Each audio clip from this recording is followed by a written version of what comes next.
यहाँ आपको अपडेट करेंगे। सिविलियन के खिलाफ फौजी अदालतों में ट्रायल का केस सुप्रीम कोर्ट में समाअत के लिए मुकर्रर हो गया। जस्टिस एजाजुल अहसन की सरबराही में 5 रुकनी बेंच 23 अक्टूबर को केस की समाअत करेगा। आपको बताएं कि सिविलियंस के खिलाफ फौजी अदालतों में ट्रायल का केस सुप्रीम कोर्ट में समाअत के लिए मुकर्रर हो गया है। जस्टिस एजाजुल अहसन की सरबराही में 5 रुकनी बेंच 23 अक्टूबर को समाअत करेगा। सिविलियंस के खिलाफ फौजी अदालतों में ट्रायल का केस सुप्रीम कोर्ट में समाअत के लिए मुकर्रर हो गया है। मजीद जानते हैं डॉन न्यूज़ के नुमाइंदे हसीब भट्टी से। जी हसीब, बताइएगा बेंच में और कौन कौन से जजेस को शामिल किया गया है?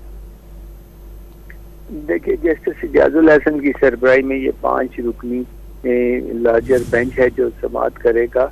Justice Munib Akhtar, justice Yahya Afridi, justice Mazahir Ali Akbar Naqvi और जस्टिस आयशा मलिक इस बेंच के अंदर शामिल हैं।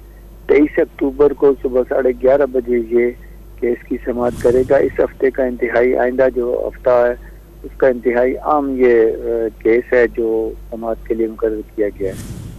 हसीब भट्टी, ये भी बताइएगा इंतखाबात के हवाले से भी क्या कोई केस जो है वो मुस्तकबिल में समाअत के लिए मुकर्रर हो सकता है? जी बिल्कुल, 90 रोज में आम इंतखाबात के इनकाद के हवाले से भी केस जो है वो चीफ जस्टिस पाकिस्तान खुद उसकी जो है वो करेंगे, सरबराही करेंगे बेंच की। ये भी 23 अक्टूबर को ही समाअत होगी। इस बेंच में जस्टिस अतर मिनल्ला और जस्टिस अमीनुद्दीन खान शामिल हैं। मुल्क में 90 रोज में आम इंतखाबात के इनकाद के लिए सुप्रीम कोर्ट बार और PTI समेत बहुत सी दरख्वास्तें इस वक्त सुप्रीम कोर्ट के पास। जी, बहुत शुक्रिया हसीब भट्टी अपडेट करने के लिए।